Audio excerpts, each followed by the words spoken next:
today I want to talk to you about something I spent actually a fair amount of time doing. It's very frustrating, but I think it's dovetails pretty nicely with the talks you've had yesterday, in particular the talk you've had with Bob yesterday about economic freedom and the importance of it and all the good things it's correlated at the very least, which so just kind of a recap of the kind of distribution you get in terms of a relationship between GDP and economic freedom. Understanding that obviously it's a correlation, not necessarily a causation, but as Bob said, you know, not all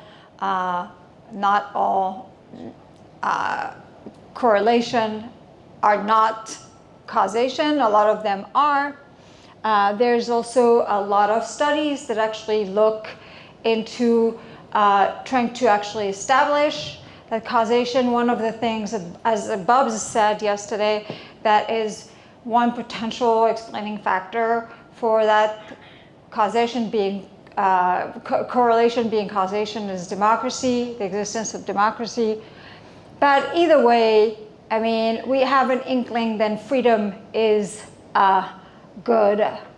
Scholars who've looked at, this is a little outdated, obviously 2006, have looked at the literature, tend to find like a really solid connection between economic growth, between more freedom, more economic freedom and more growth, and more good stuff, right?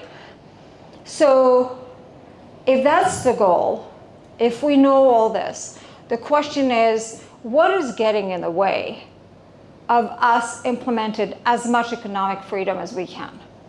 And one of the areas that I study, apart from one of the things we're going to talk about tomorrow, which is government spending and debt and fiscal unsustainability, is what we call cronyism or corporate welfare or government granted privilege, or there's just many different ways, right? Depending. It used to be for the longest time, we call it corporate welfare, and people didn't like it because it kind of only implied that it was, crony capitalism, that it only implied capitalism when really the only reason why that exists and the possibility of crony capitalism is the existence of government to distribute a lot of rents. So what I want to do actually today is talk about that conflict that exists between the world of ideas and all the things that we know are good for us, and actually on reality on the ground,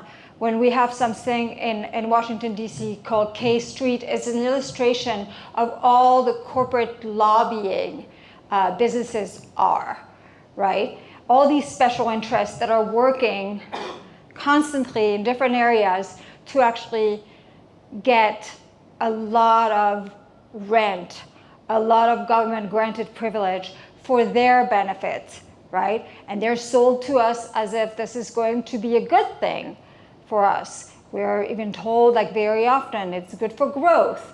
It's good for exports, and exports are good for growth. And it's good for women, and it's good for small business, and it's good for green energy, and it's good for, they have a lot of things, a lot of arguments to explain that it's good. The opposition for corporate welfare in America is long-lived in the offices of think tanks on the right or libertarian side, right? I started my career at the Cato Institute, and when I was talking about the different ways to reform government spending, I always say in passing, corporate welfare, depending on how you measure it, basically distribution of, you know, special interest benefit to corporations, go anywhere, depending on how you measure it, between $150 billion a year to half a billion, right? So it was always a line in passing. But that changed during the last recession. And I don't know if you had this in Israel, but in the US, after the big bailouts of banks and the financial sector, there was a movement that rised called the Occupy Wall Street movement, where people were complaining that the 1% was getting bailed out while the 99% was getting hammered, right? And there's some truth to how much the Wall Street and financial sector got. In total, in terms of bailout, right, they got roughly $700 billion. And in spite of talking points that a lot of these bailouts and a lot of these loans and a lot of these rescue packages and a lot of these toxic asset purchases, a lot of this has actually made money for the government. When you use actually proper accounting, it's really not the case. You can argue that maybe, and that's debatable, maybe the economy coming out of it is better off from it, right? But you can also argue that it creates some expectation of future bailouts, and that in and of itself creates distortions in the way these firms go about behaving when you're not truly at risk of actually falling, right, and being wiped out, or when, as we saw during the Great Recession at the beginning, right, there's a picking winner of losers of who they were going to help and who they were going to let go bust, right? That creates distortion in behaviors, right? So there's a big movement, the Occupy Wall Street movement. But so what is corporate welfare? And more importantly, while people focus on bailouts, right, that's really the tip of the iceberg. It's really the tip of the iceberg. And today what I want to kind of lay out with you is actually kind of do an overview of all the type of privileges that exist. So I'm going to leave some aside because there's so many, and some, I'm just going to focus on the biggest one, right? And first I'm just going to go through them, then I'm going to talk about what are like the main problems, and then I'm hoping I'm going to have time to kind of actually give you concrete examples of all the things that are, all the rationales and arguments that are used to justify these programs and whether they're achieving the goals that they're trying to achieve. So bailout is just the tip of the iceberg. This is a study that was written in 2012, not a coincidence, right? After the whole Occupy Wall Street movement, by one of my colleagues called the Pathology of Privilege, and Matt Mitchell. And for that study, they did a really clever, I thought, design or like graphic that I use all the time, because I think it's, it's incomplete, but honestly, it has 90% of the different type of privileges, roughly. So up above there, you can see corporate bailout. By the way, in the recent COVID pandemic, one of the biggest bailout we've had, because it wasn't the same type of problems. Banks sure get a lot of infusion of capital, but they didn't actually need it. That wasn't the big problem. It was more a supply shock, and were the airlines. The airlines got a ton of money in the form of American Airlines. They got 3 bailouts to the pace of $75 billion, and yet right now the airline market is like wrecked. Taking a plane in the US right now is just like literally a super big challenge, because they're like the chance of your plane being canceled and your plane being delayed and all of that stuff is just like super high. So let's start.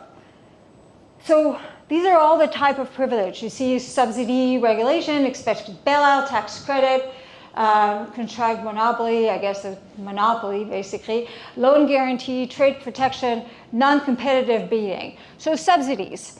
That's probably the part that I should actually delegate to Ilan. He knows more about farm subsidies in the US and in Israel than I do, it seems. But farm subsidies are often the one that is used, that is the most prominently used in the US to talk about subsidies. Subsidies very often is basically cash transfer, takes place of a cash transfer to companies, either directly. So in the US, until 2014, roughly $200 billion over 10 years were given to farmers and usually to actually not produce in order to keep prices high, right? And that was changed. Those direct payments were changed for a lot of other form of payments that are much more harder to see. So for instance, when they went from 20 billion in direct payment to $5 billion in direct payment, the way they substituted and continued doing a lot of payments to farmers was through, one of the many ways they did it was through what we call the shallow loss program. Is effectively an insurance guarantee that if your revenue dip too low, the government is going to pay you to basically guarantee your revenue year after year after year, right? One thing that's important to notice is, like, contrary to a lot of the talking points, being a farmer is not any riskier than a lot of activities. It's just not. But anyway, they are a small group, extremely powerful in the US, and they get a lot of subsidies. They get a lot of subsidies, direct subsidies, in form of price guaranteed. So for instance, you have the peanut program in the US, where effectively the peanut producers produce whatever amount of peanut, and they are guaranteed that if the price of peanut falls below $535 per ton, then the government is going to pay the difference. One of the things that the government does in order to do this is basically buy a lot of the peanuts to reduce the supply of peanuts, right? And then still makes payments. So there's a lot of subsidies. Energies has also a lot of subsidies. Manufacturing is also a lot of subsidies. The state level, right? The state or the federal level. There's also stuff at the state level. So regulations. So there are a lot of different regulations, and some of them are at the federal level, some of them are at the state level. At the state level, and by the way, all these regulations, what they're meant to do, often they are sold as a way to protect consumers, but really what they're doing is basically constraining the supply in order to protect producers from competition, right? So in 36 states, they require a certificate of needs to open a health facility. When you think about this, you think, okay, opening a health facility, you want a health facility with higher level of quality, that you would have to require a permission from the government, maybe can be justified. The problem is how you have to get that permission. You have to go in front of a board made of all your competitors, other suppliers of healthcare, and they are the one who have to grant the permission for you to open or enlarge your supply facility, right? There are certificates of needs, like all over the countries, for all sorts of things in healthcare. And while things have been improving a lot, in part because of my colleagues at Mercatus who've spent a lot of time just fighting in the states in order to reduce certificate of need laws because they tend to, like everything else, shrink supply and hence achieve very little of their goals, right? There's still many, many of them. Occupational licensing. It used to be in the 1950s that 5% of professions required license. For the most part, they were high-risk jobs, right? You had a high-risk job, you required a license. Today, a third of the profession, most of them totally low risk, right, require a license. 30% require a license. So hair braiding, for instance, I mean, I don't know, but 14 states require a license before being able to set up shop in the US. And four states actually requires you to become a full-on hairstylist or get a license in cosmetology. So basically acquire way, way, way more skill than you need, right? So imagine you come from, let's say, Africa. You've learned the trade of braiding hair from your grandmother and from your mother and from well, if you come to the US, even though I've never heard of anyone dying of a bad hair braid, that person, if they want to actually be compensated for the fruit of their labor and for their skill, are going to have to spend many hours acquiring a license.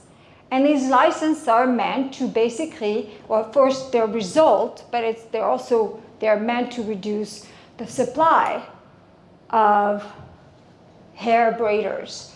And I can't remember who, I think it was Ilan yesterday, was giving this analogy of like the description of what a regulation is. It's like the guy running after a bus and then running and getting in the bus and then seeing another guy running and telling the bus driver, continue driving, right? Once you're in the bus, you don't want it to stop and get someone else. And it's the same. Once you have the license for braiding, you don't want anyone else coming and compete with you. But there are many more regulations like this that are intended to benefit the incumbent, the people who are already in the profession, and to keep others at bay.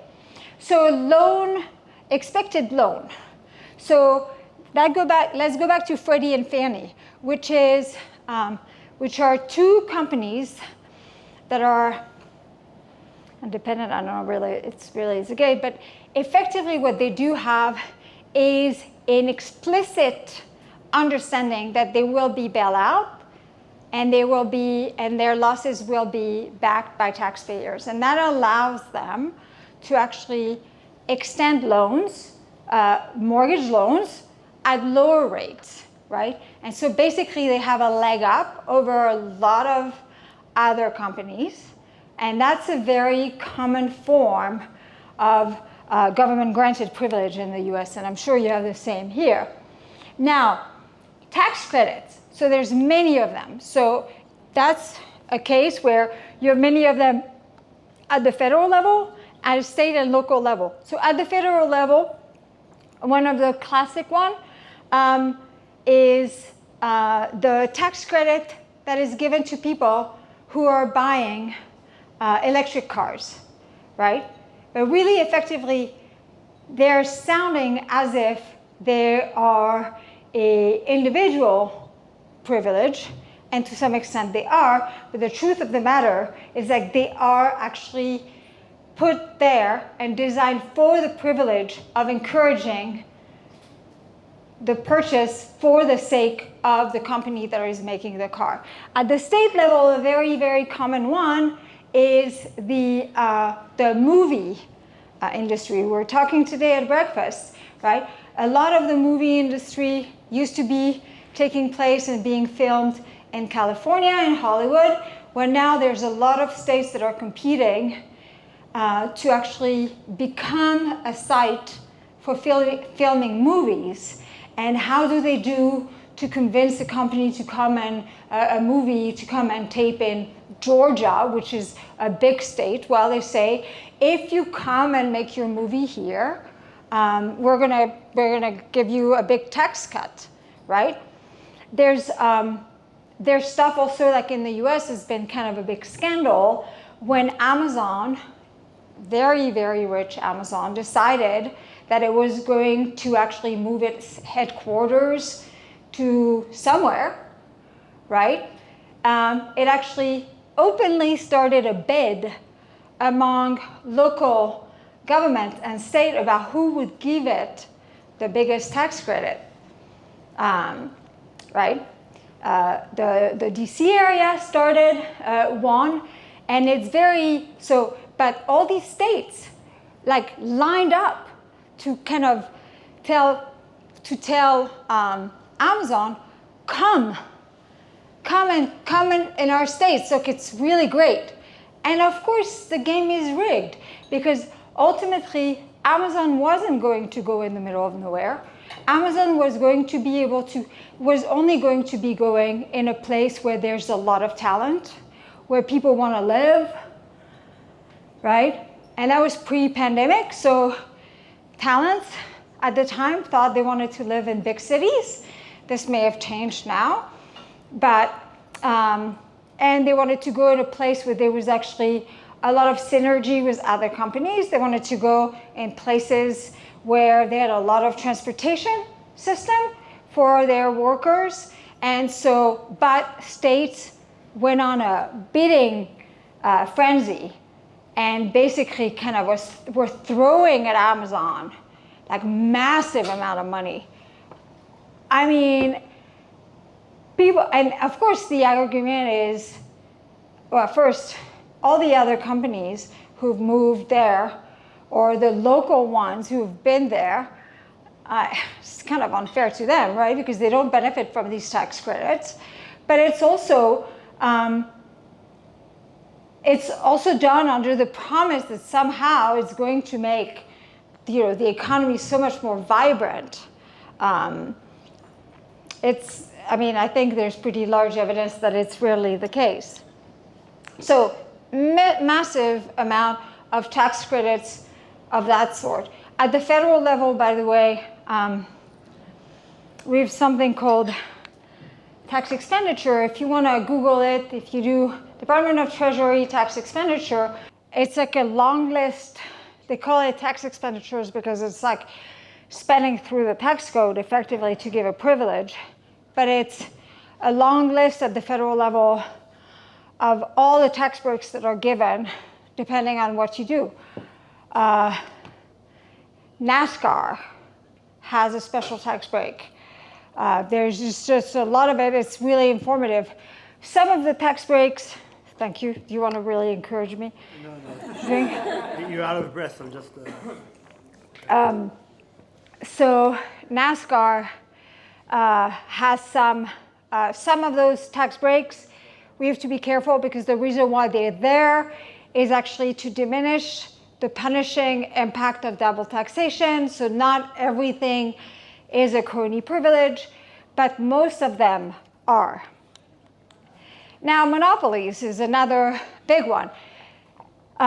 So when yeah?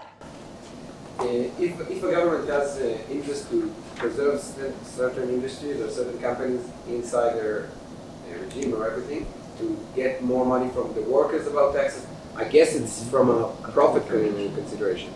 So isn't that something we do encourage in free market? We do want the government to think about their own profits and try to maximize them? So that's one of the things we're gonna try to talk about later, but I can already say to you, very often, what you notice when arguments like this are used to justify tax credits, right?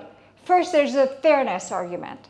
Why this industry and not this other industry, right? But also what you notice is that it's very unclear either that the industry needed it in the first place or that actually the tax credits will help the industry achieve that goal, right? So yes, there are a lot of arguments, like you want to transition to green energy, right? By the way, talking about tax credit and subsidies, the oil and gas industry get a lot of subsidies, right? They haven't removed these, and yet they want to put in place a lot of tax credit and a lot of subsidies for green energy. And when you actually look at who it benefits producers often that were already in the field and were going to do it anyway. So it's really good for them, right? Because they're doing this anyway, and now they do it, and the government is propping up their profit. Or it was not that wise to do it, but now the government has given them an incentive by lowering their costs artificially, and so they're going to continue in that direction. So there's just actually a lot of reasons why the government shouldn't be picking winners and losers, right? So monopolies. Monopoly is like kind of a big obvious one, right? So when the Constitution directs Congress to create a postal service, that's like the most famous one in the US, but it didn't actually direct it to create one with a monopoly. So by 1840, there were actually a lot of companies that were competing with what was the time the official government postal service for delivering mail. Well, as you can imagine, the Postal Service didn't like this and went and pestered Congress, and they pestered back all these competitors with regulations and rules and extra taxes and limitation on when they could deliver and where they would deliver, to the point of extinction of all these competitors. And it's in the 20th century that actually the U.S. Postal Service in the U.S.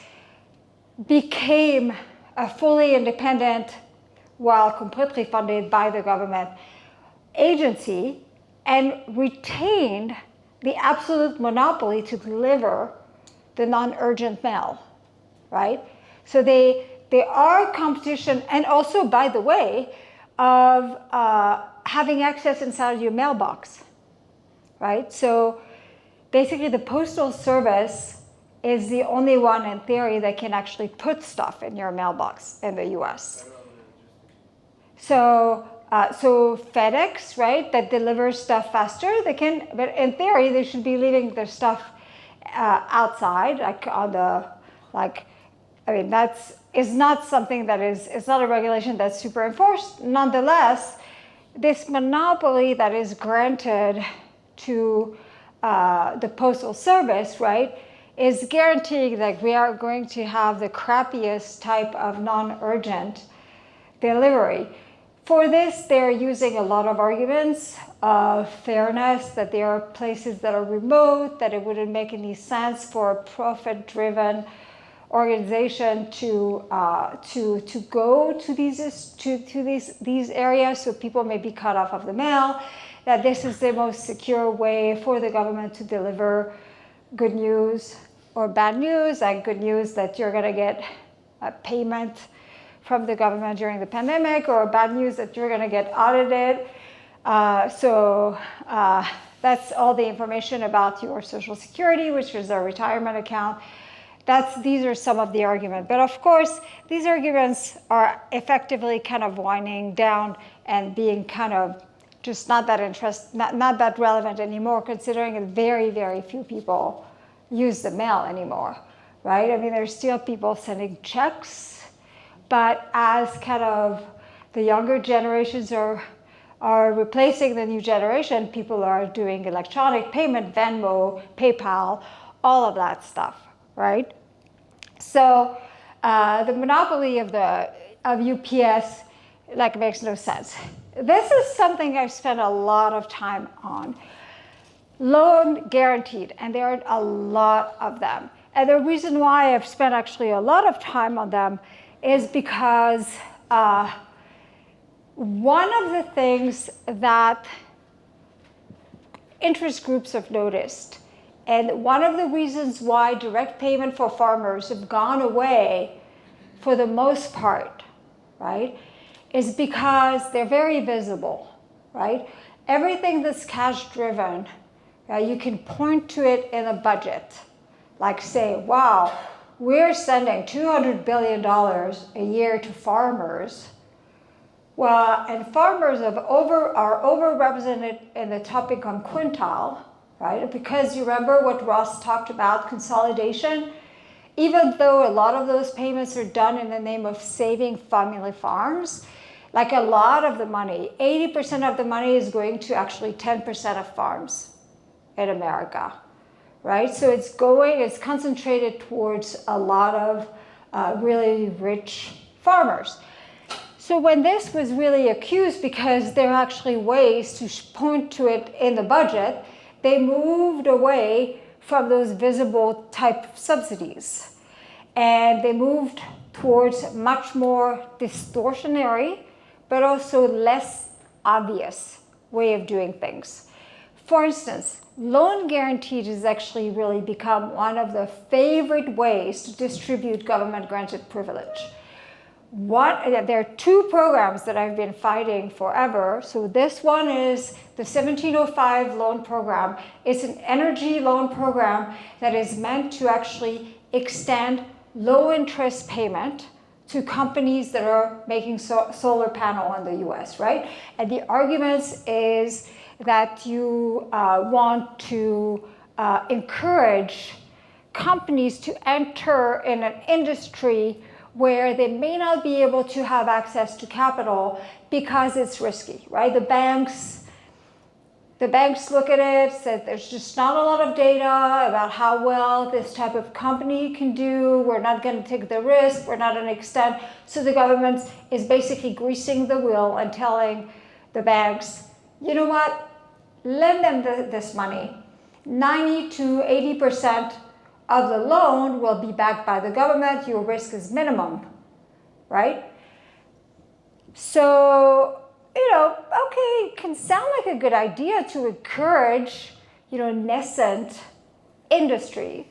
But what you end up looking at really is actually 90% in this case of the loan went to multinational, including companies like subsidiaries of Goldman Sachs or giant multinational like energy company, which is has no problem having access to capital, who's already has long been in the market of solar panel. In fact, the head of an energy company is cited in the New York Times saying this is the easiest money they've ever made. It's like putting solar panel on the desert, And on top of that, this is really freaking awesome because you're getting a loan with extremely good terms and taking really no risk. If for whatever reason, taxpayers are taking the risk. And I could go on for hours with everything that is wrong with this, but I'd like to move to one of my particularly most hated program, the Export-Import Bank of America, which is another loan guaranteed program. And it's worth saying, by the way, that both these programs, right, are mostly done through loan guaranteed program. There's other programs like subsidies to insurance. They're just different programs that are different type of cronyism that are actually going to these companies, right? But usually the flagship program for these companies, for these crony programs, are loan guaranteed, and particularly and precisely because when you look at a budget, when you want to see what is the budget for the Export-Import Bank, it's actually really low on any given year. And the reason, what is the Export-Import Bank? The Export-Import Bank is a credit an export credit agencies. They exist everywhere in the world, and the idea is that exports create growth, which is having trade all backwards, but never mind. Export creates growth, and we want to encourage it because it allows basically US companies to, I'm sure you have this in Israel, to sell their product around the world, right? But in order to entice foreign companies to buy American products as opposed to buy, let's say, French products, you give them loans with, low rates and really good terms, right? So the top beneficiary of the Export-Import Bank is a company you may know called Boeing, right? It's a little surprising that Boeing would need any help selling their planes around the world, considering that Boeing is the #1 exporter in the US, right? I must be doing something else. And you say, well, maybe it is because of the Export-Import Bank. Well, not really, because actually on a regular year, Boeing sells at least 10 planes to companies without any XM, without any backing from the government, right?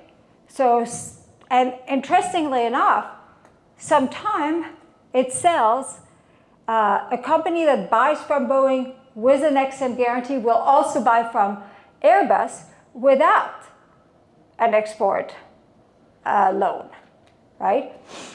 So this is particularly outrageous for me because, as I said, first it gets the whole trade wrong. I mean, the real value of trade is import, not export. Export is a cost, but on top of, but we have this worshipping of exports.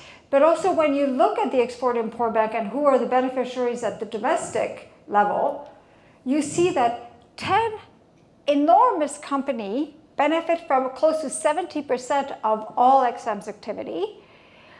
Boeing alone benefits from 40% of all XM activity. Abroad, what you end up having is like all these companies, these foreign airlines and foreign companies that are in very high income countries. What does it mean? It means they have plenty access to capital, right? And so effectively what you have is you have a system that actually subsidizes a lot of companies that, don't need to be subsidized. So I hate the Export-Import Bank. They hate me back. We have we follow each other on Twitter, #AndXM, whatever. They have a # and Veronique, but yes. Isn't part of the problem government lobbying then? Because how these loans, how these loans are granted, is because of the way lobbying is done in Washington. Yeah. Well, yes. So we're gonna see that. Protectionism is another big one, right? I mean, in a sense, this loan guarantee Export-Import Bank, I would actually put that in a category of protectionism. You're trying to protect domestic company at the expense of a foreign company. And basically, like the argument for XM is like, so Boeing would not lose competition against Airbus because Airbus also benefits for this type of tariffs, for these type of export subsidies type, right? Never mind that there's a whole literature that actually shows that export subsidies does benefit the industry, but as a net is a cost to an economy. So this notion that because the French decide to actually hinder their economy by subsidizing Airbus, we should do exactly the same, just to be at their level, just never made any sense to me, but yes. Question, how are imports better than exports? So when we send stuff abroad, we extract from our GDP, right? When we import, we add to our GDP in terms of consumption. And what we import is stuff that actually we buy with money that as a result will go a longer way, right? Okay. But money goes out when you. Yeah, but money goes out, but in the US, it always comes back. What we know is that money comes out, right, to pay for all these exports. And one of the reasons why all these foreigners want to pay us exports, want to sell us their stuff, is because what they want is they want our dollars, right? It's because it's a good thing to have in your pocket to actually sign contracts and do all sorts of things. But what we observe is actually all the money that we send them through buying their exports come back to us, either in foreigners buying our debt, investing in our country, and buying our exports.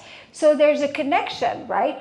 If we reduce the amount of import we allowed, what you effectively do is you reduce the flow of money that goes abroad that can come back to buy our stuff. And so there's a relationship that people fail to see.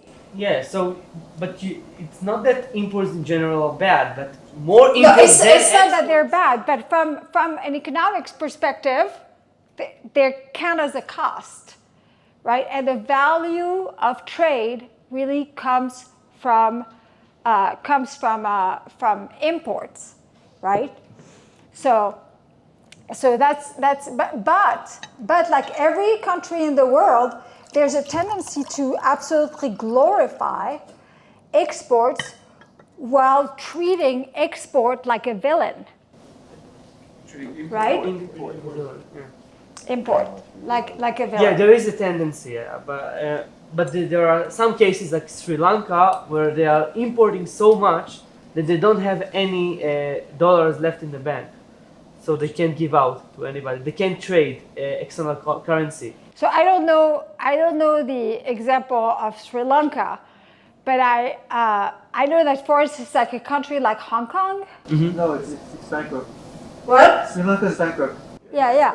So I mean, but I just like this notion actually that you have to produce a ton of things and put barriers is absolutely bad, right? I mean, the big problem they have is like they're bankrupt, and and they're poor, and it's their problem is not that they're buying too much stuff. For the most part, you buy things that you will get cheaper abroad, right? So talking about protectionism is another enormous part of cronyism. So obviously in the US, we've talked a lot the last 4 years or 5 years, it's been a while, the steel tariffs that President Trump put in place, right? So steel tariffs, but tariffs are a very common way of doing tariffs and quotas, by the way, and all sorts of ways to basically block foreigners from competing with our domestic producers. The steel industry was particularly lucrative because 70% of the steel in the US that is consumed is domestic steel.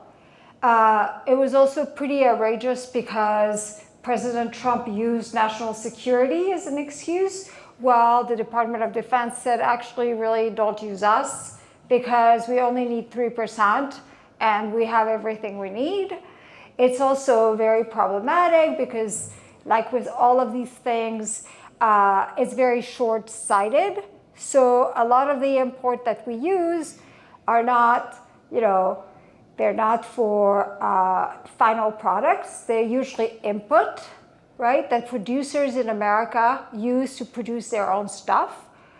And so for instance, like when you block steel from being imported or you put a tariff of 25% and you're a garbage maker in the US, basically the cost of producing your garbage disposal is like go up the roof, right? And now it's not just that your costs have increased, but that your product itself becomes less competitive against whole garbage disposal coming from the US. So what you see very often when you impose tariffs, right, is that you have tariffs coming in, making the price of a good, so you have an input coming in that increase the price of making a good, and what you see is an increase of actually the import of final goods. So another very outrageous tariff is like a protection policy in the US is the one on sugar. We have, the sugar industry, and 3 big producers in Florida benefit from loan guarantees and direct payments and all of that stuff. But in addition, they benefit to quotas to block, foreign sugar producer from bringing their sugar to the U.S., right? To protect the sugar industry.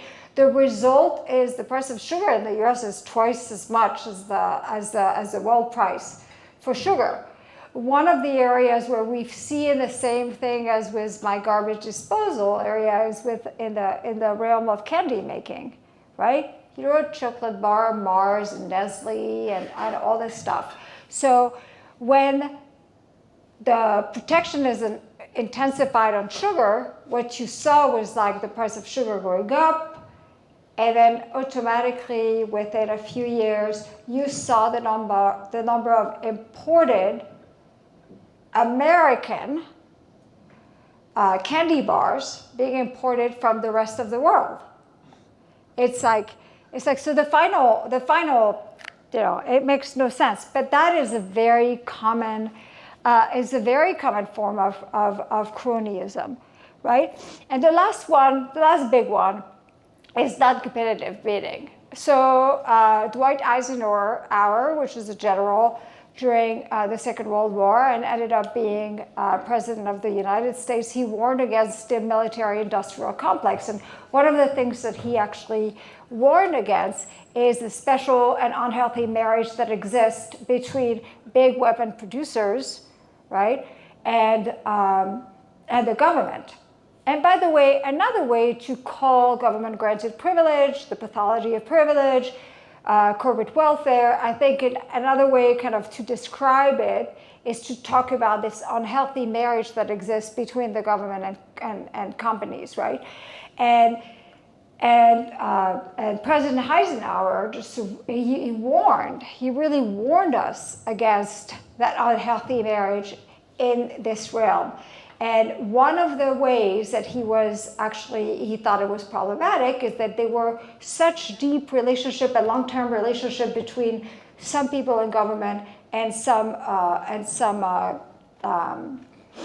weapon system maker, is that they weren't even like going and like bidding, having people like bidding on different, who's going to be making the best weapon, or who's going to be offering the best contract, or they would just be granting, those contracts without even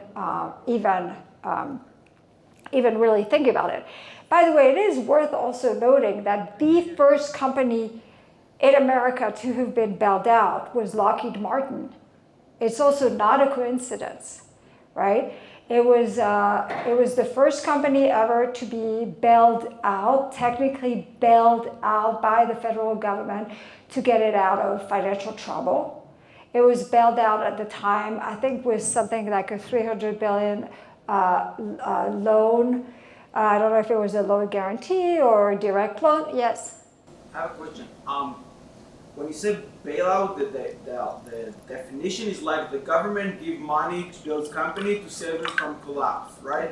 But if the money, for example, the farmers or those companies, like you said right now, without these monies, they already will collapse, or they just have the lobby, a really strong lobby in the government that saves. So it's both. So often they're not really going to bail out. So let me give you the example of airline bailouts. The most recent one was it's actually pretty significant that each time there's a crisis, I mean, it was the same time last time around, the airlines are the first one out of the gate asking for a bailout. And their argument is, you need an airline. You need an airline, you can't have no airline, and if you don't bail us out, there will be no airline. There are a lot of assumptions and claims that are made here that are hard to actually argue. And if you don't bail us out, we're going to go under, no doubt. So at the beginning of the pandemic, I wrote with one of my colleagues, we wrote 2 papers looking at this question. And first, some companies may actually go under, and usually they should go under. It's because they have a terrible business plan. They've been running cost, they've been overpaying their pilots, they've been doing all sorts of things wrong, right? And they're just like made change to their planes that companies, that customers don't want to fly in. But also this notion that if you don't get bailed out, an airline's only option is to go under is not true. There's the option of bankruptcy. Bankruptcy doesn't mean that the airline is going to disappear, right? Bankruptcy is a way for the company to use all of its assets to clean up its act, right? And to start fresh, hopefully on the other side. But what does a bailout do? And why do airlines want bailout? It's because it's a way for none of its shareholders and creditor to take any cost. So basically what you're doing when you're bailing out the airlines, without asking them to go through bankruptcy first and clean their act and use their assets. I mean, it was very clear at the beginning of the pandemic that airlines, no matter what the situation is and the low demand for flying, could tap into enormous line of credit with the capital market, right? They didn't want to really do that. They did some of that, but they didn't really want to do that. So, but that allowed them basically to get money from the government after they do it in a name that we're going to have to fire people, right? And like give us $25 billion. Otherwise, we're going to be firing 30,000 people. Now, if you take the bailout was for 6 months. If you take 30,000 people, an average of 100,000, which is generous, per employee for 6 months at 50,000. If you do the math, that's absolutely not $25 billion, right? But if you think about it this way, effectively what this is doing is allowing the shareholders and the creditors to actually stay whole while cost of keeping employees, right, is actually paid for by taxpayers. Yes? So the airlines is very interesting. The airlines would argue we as a private business, as a part of our entrepreneurship, we need certainty. Now the government in the corona and sort of COVID, the government and the regulator changed the rules of the game like that. If you change the rules of the game like that, that's not the usual bailout. It's not 2008, it's not on us. You're the cop, you're the referee, you change the rules of the game. It's not more of a bailout, it's more of a government compensation for changing the rules of the game after we had all our business plan sorted out. I don't know exactly the situation in the US, but in Israel there were very, very strict regulations on how exactly should you fly and what exactly should you do. So the government and the regulator actively hurt the business model of the airlines. They didn't give them, that's the airlines side, they didn't give them enough time to adjust and then say, okay, you have to compensate for us.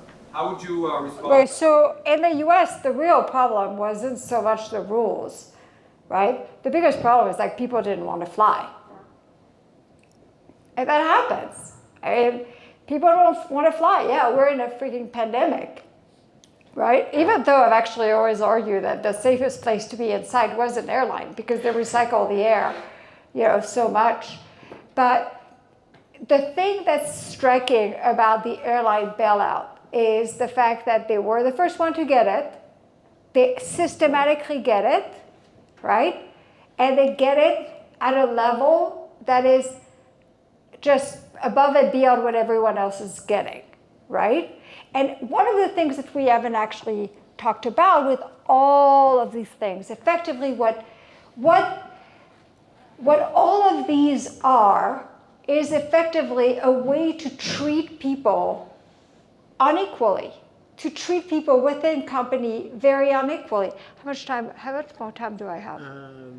You have 25 minutes. Okay, so you treat people very unequally, right?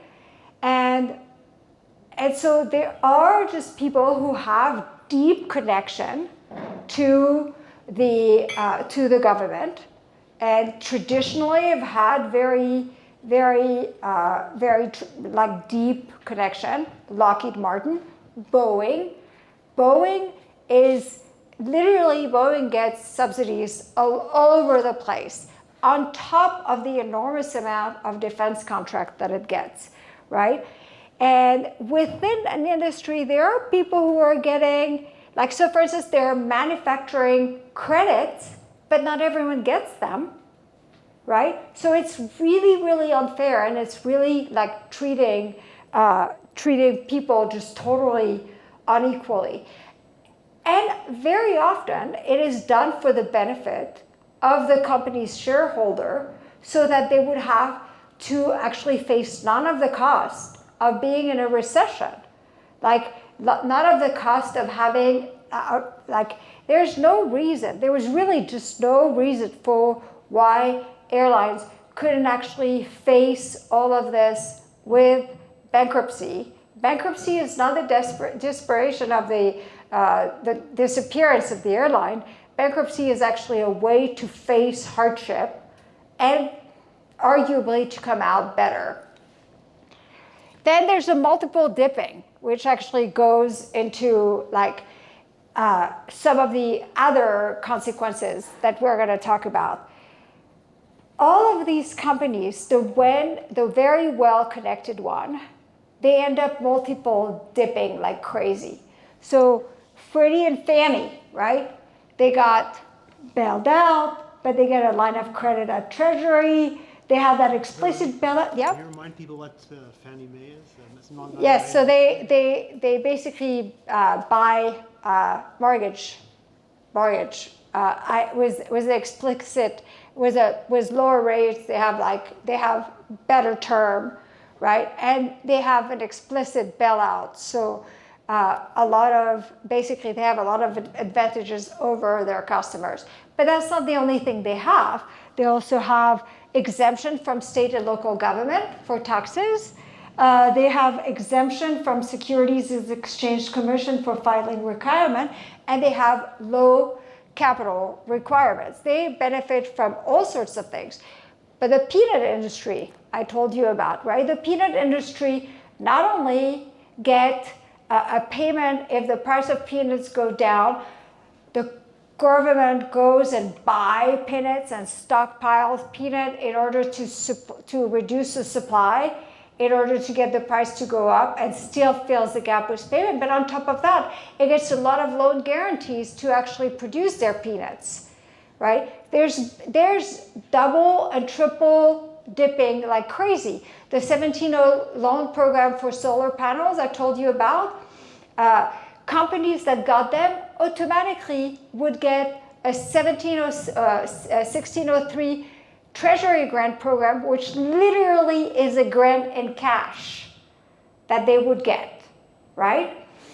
So the cronyism, the triple dipping, the multiple dipping is like outrageous, and the more connected you are, the more able you are to actually accumulate, right? And say, you know what, like I really love this loan guarantee, but actually, you know what I also need?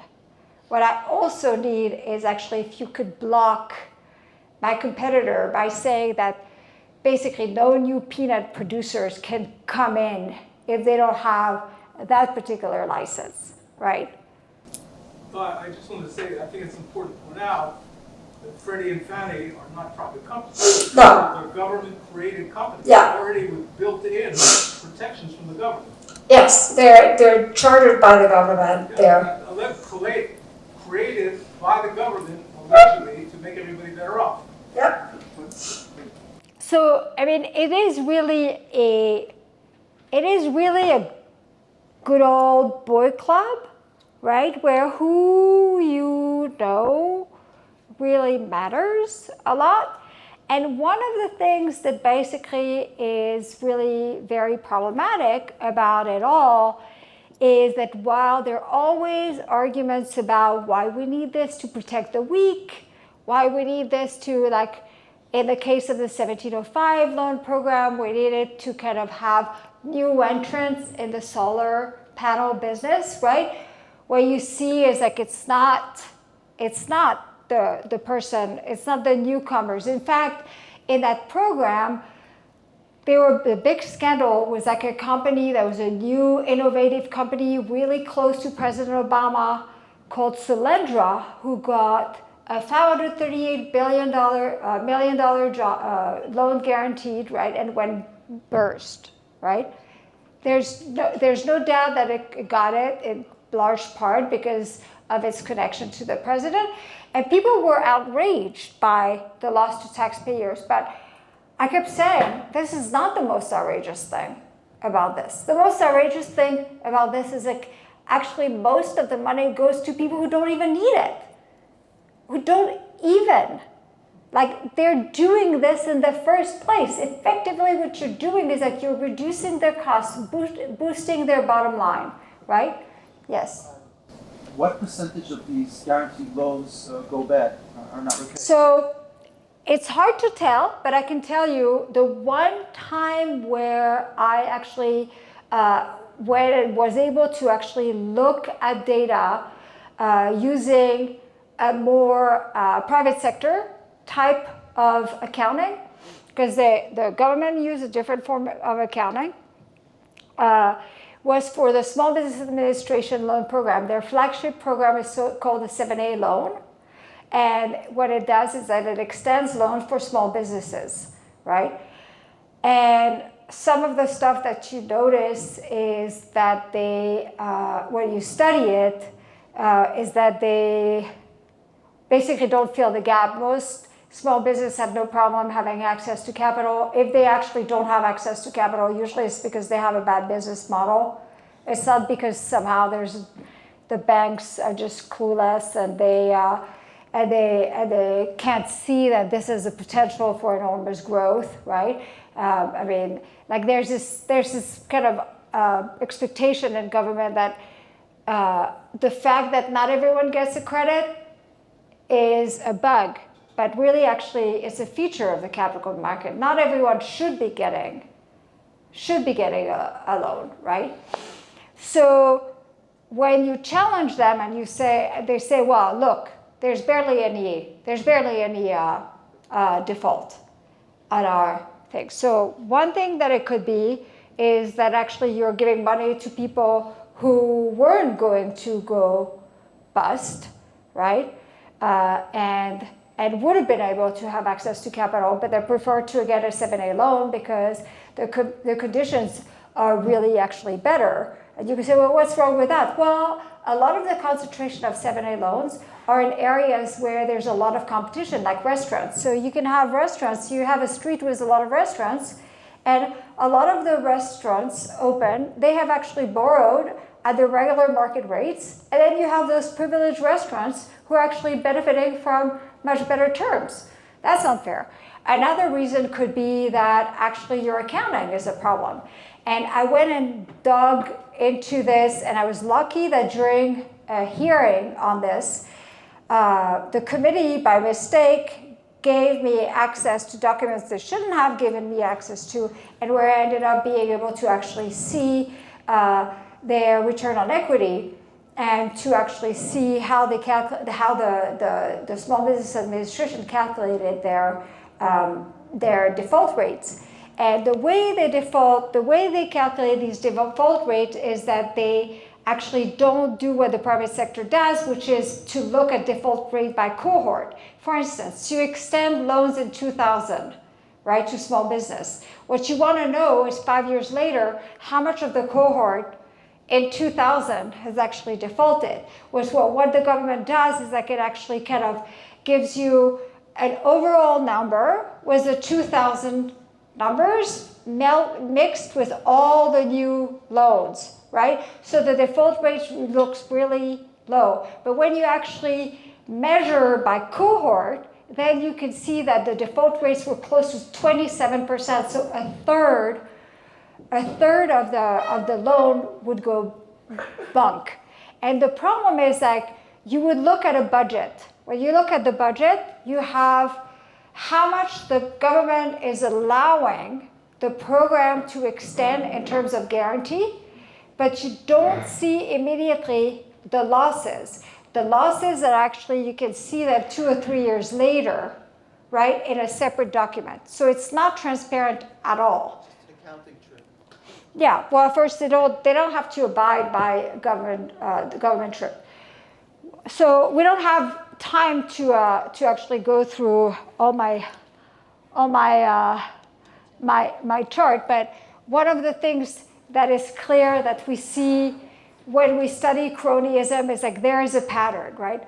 With rare exception, a lot of these programs are effectively behaving, no matter their form, as a way to constrain supply, reduce quantity, and raise the price, right? At the expense of consumer. Effectively, what you created in different forms are parts like monopolies, effectively. Like some kind of, you're creating rents by shrinking the supply, right?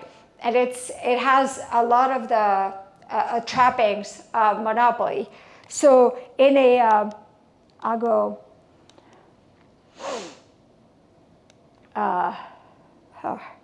did I get rid of my chart? What are some of the other problems? Apart from the unfairness, apart from the fact that very often it's allocated to companies that actually don't need it, it's allocated to companies that are very well connected with the government, hence a lot of the injustice, right? It misallocates a lot of talents. So where I live, by Washington, D.C., it has 7 of the 10 richest counties in America. And why is that? It's because the federal government is there. That's Fortune 1, literally. And you have like everyone around DC works one way or another for a lobbying company that goes and lobby on behalf of exporters, on behalf of Boeing, on behalf of the steel industry, on behalf of all these guys for these privileges, and make sure, right, that they are maintained year after year after year after year. They have offices all around them, all these lawyers that could actually be, you know, more productive somewhere else. They actually spend a huge amount of time lobbying. So there's a lot of arguably misallocation of talent, right? Not to mention that kind of we can question like how healthy it is to have a place where all that is done there is basically try to lobby government for privilege, right? And capture rent and get regulation that may benefit you, but, you know, be done at the expense of others. Distributional effect. So we've talked throughout about some of this stuff. What this does, fundamentally, what the pathology of privilege does, was government-granted privilege, what this unhealthy marriage does is that actually picks winners and losers. Sometimes it's industry, sometimes it's company, sometimes it's field, sometimes it's, I mean, it's like you name it, right? It picks winners and it picks losers. Sometimes it basically, the losers are always the taxpayers and always the consumers, right? There's very, very few examples where basically what ends up happening is that you have the consumers that is better off.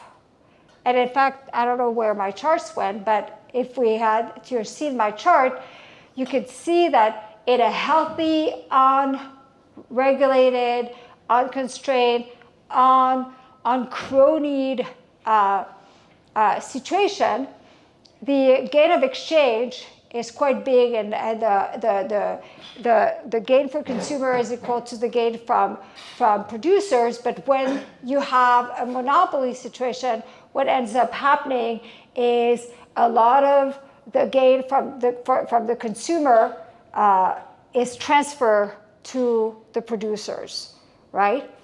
But it's not just the consumers. Take the example of the Export-Import Bank. When the Export-Import Bank decides, right, that it's going to get a loan guarantee to Air India to buy a Boeing plane, right? What it does is that it actually shifts the capital away from unsubsidized goods towards subsidized goods, right? Bankers would rather that the government take the risk, right? At the margin, it means that the non-subsidized companies, when they want to borrow money, face a higher interest rate, right? It's not just that on a plain level playing field, those guys are lower rate, but it does shift resources away from unsubsidized companies. There's also the domestic airlines who then have to compete with, let's say, Air India, right? On routes, domestic airlines don't get access. If they have Boeing planes, they don't get access to extend loans, right? They have to compete. Consumers of airline tickets pay higher prices because they're subsidized. But they're also a moment where the comfort of knowing that the government is there actually really hinders innovation and hinders your ability to progress. So effectively you stall. And in the case of Boeing, I mean, what we've seen is that Boeing is so connected at the government level that it has FAA agent, that's the Federation of Aviation, administration. When they were doing their inspections, right, for new product, they were kind of like, wink, wink, and you heard about the problems that they've had with the MAX, right? They've had enormous problems. And so you get basically products that are not as good, right? So the losers, so you see very, very clearly who the winners are. But very often there's an ocean of losers that we don't see. And those losers don't even know that they're being screwed, right? And that's the problem. That's a real big problem. And of course, both parties, like the Democrats in the US, spend their time bashing corporations, greedy corporations, but find me a Democrat who is willing to vote against export subsidies for Boeing. There was one, Bernie Sanders. That was it. Elizabeth Warren, the queen of anti-corporation, she hates them, they're greedy, they're a source of all problems in America, which is fully supportive of the Export-Import Bank. Same thing for farmers, right? I mean, the farmers is a special irony that they are a lot of the top recipient of farm subsidies that actually have jobs as senator. They're a senator. Literally, they're redistributing government benefits to themselves, right? So it's like the list of distortions that are created are enormous. And the dangers that I see is that we are moving really away from the most visible direct transfer. By the way, the Export-Import Bank in the 80s, right, traditionally used to not have loan guarantee. They used to have direct loans. But direct loans are problematic because when the company defaults, you can see it really visibly, right? But also, when you extend the loan, it's always on those, pesky budget books with people like me to be able to go and say, look who's getting this, right? So what you've seen is the lobby industry move more and more and more towards asking for privileges that are more disrupting in a way and harder to identify. And I want to leave you with one more thing about why I fight against government granted privilege, is that it gives really the free market a bad reputation, right? It's like when people here, right, when people decided to occupy Wall Street, which was always bizarre why you would punish yourself by sleeping outside in a tent in order to protest government cronyism was always baffling to me. But leaving that aside, who were they pissed at? They were pissed at the 1%. But who should they actually be pissed at? The government, right? If the government didn't have the ability to transfer these rents, this special favor to these companies, corporate welfare wouldn't exist. There wouldn't be any of that, right?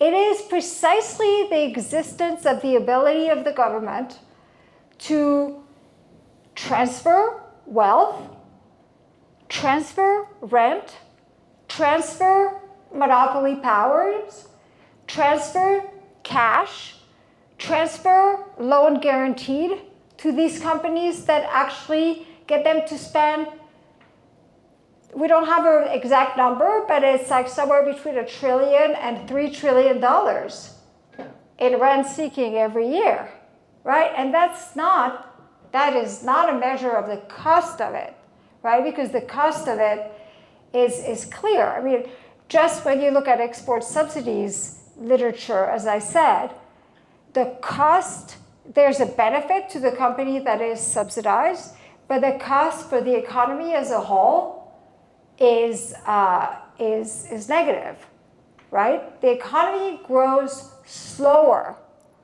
and we're less free as a result, right? And people always have very compelling arguments to make for why a particular industry needs this, and I would just urge you to always be really skeptical. First, because if a company really needs a subsidy to actually survive, what does it tell you about that company? Why should we be subsidizing losers? And then if you hear, well, the default rates are 0, so you're not subsidizing users. You're just giving a privilege to someone who was already in the business, who's going to do this, and effectively you're propping up their base. And one more thing. The distortion that loan guarantee create, they go beyond the shifting in capital triggered by the loan guarantee. So for instance, one of the things that became very obvious with a 1705 loan program, that loan program for solar panels, is that once the government has actually extended one of those loan guaranteed, it signaled investors in the private sector that this was a safe investment. And then what you saw flow of capital going towards that project that they wouldn't have otherwise. And every single project that had gone under the 1705 loan program, we've seen that pattern.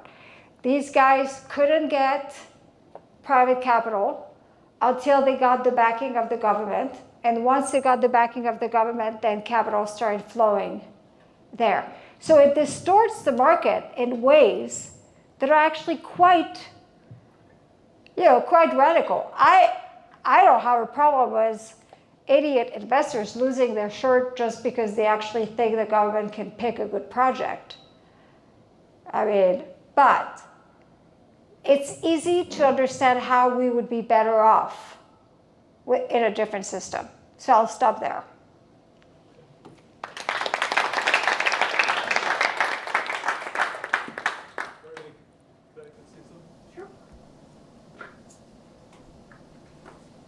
I just wanted to add something because there's such an important, powerful point here, relevant to everything we're talking about. One of the key elements, and the stuff that Bob Lawson talked about that he looks at, is in a country they look at the quality of the legal system, i.e., the extent to which private property is protected.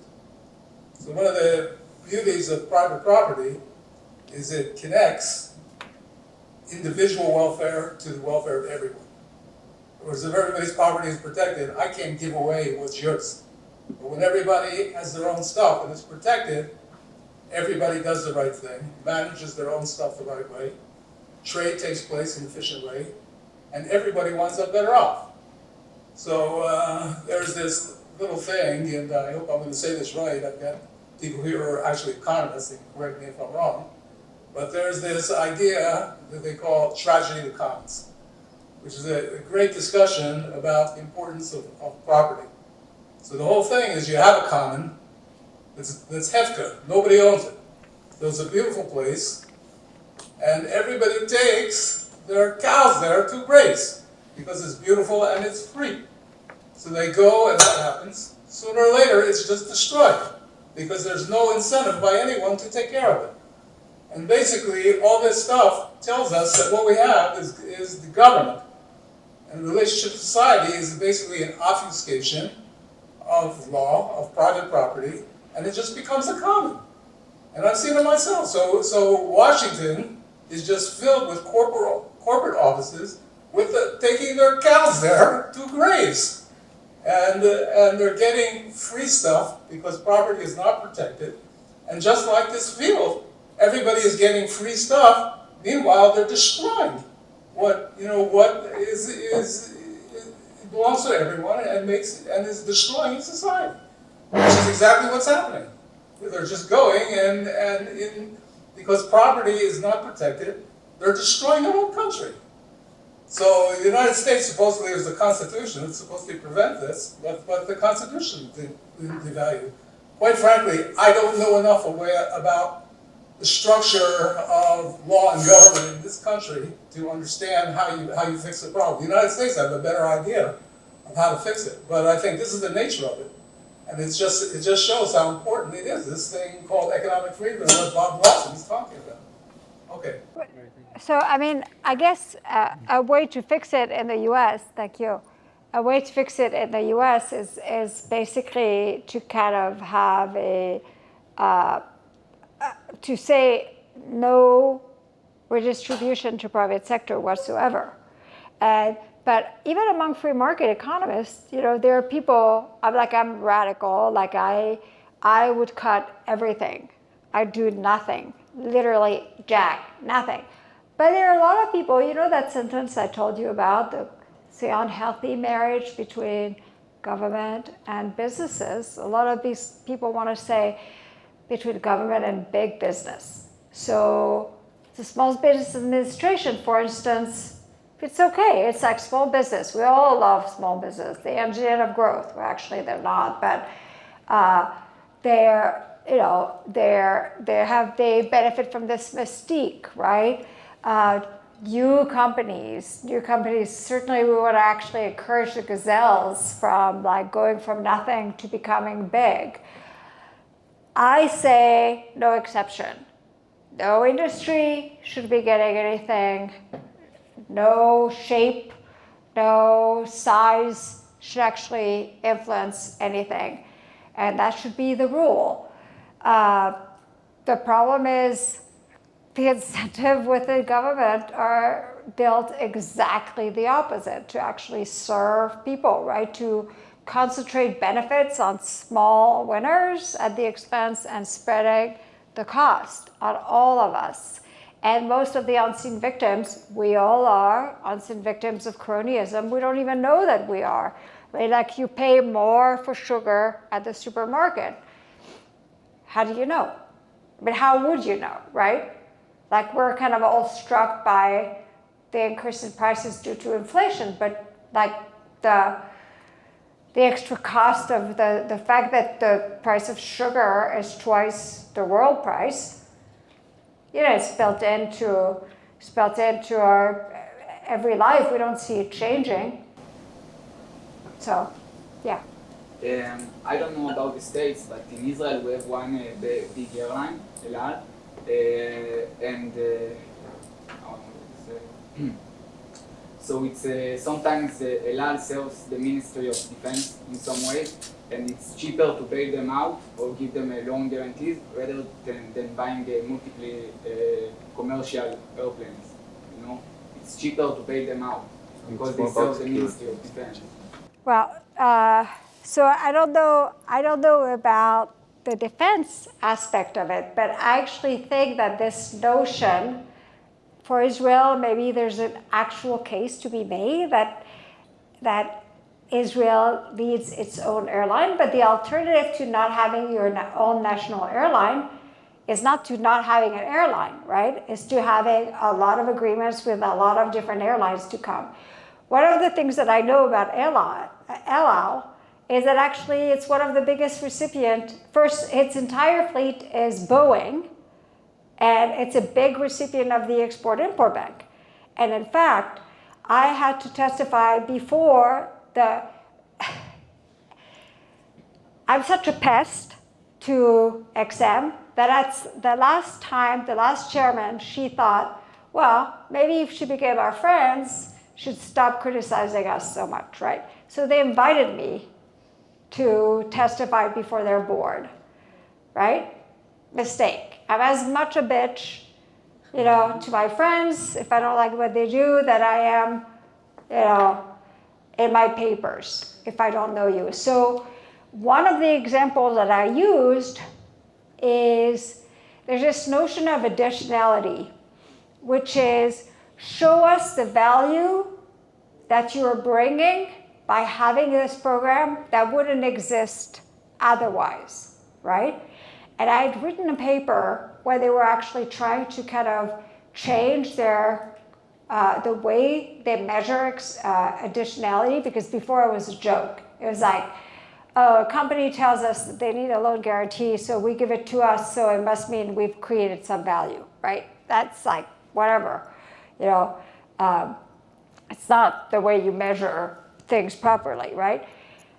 And so they were patting themselves on the back for having gone through this exercise, and I said, I said to them, if you want to see whether you're changed in criteria for additionality, for proving additionality, basically that there's a merit in giving you that loan, I said, you should run the old portfolio of XM and see which one of the loans you would reject under the new criteria that you wouldn't reject. And I said, and by the way, I'm seeing that on your agenda, El Al, like extending a Boeing guarantee to El Al is on the list of things that you want to do next. And I said, and I just kind of like wonder how you can even justify that. Like, there's no doubt that the El Al has a marked taste for Boeing plane for whatever reason, right? There's something about Boeing planes that they like better than Airbus that serves their need better, right? All of their planes are Boeing planes. They don't all buy them with an XM guarantee. In fact, most of them they buy with their own money, like they borrow money, right? So I said, there's no way you can justify giving a loan to El Al in the name that if you don't do it, they're going to go buy Airbus, right?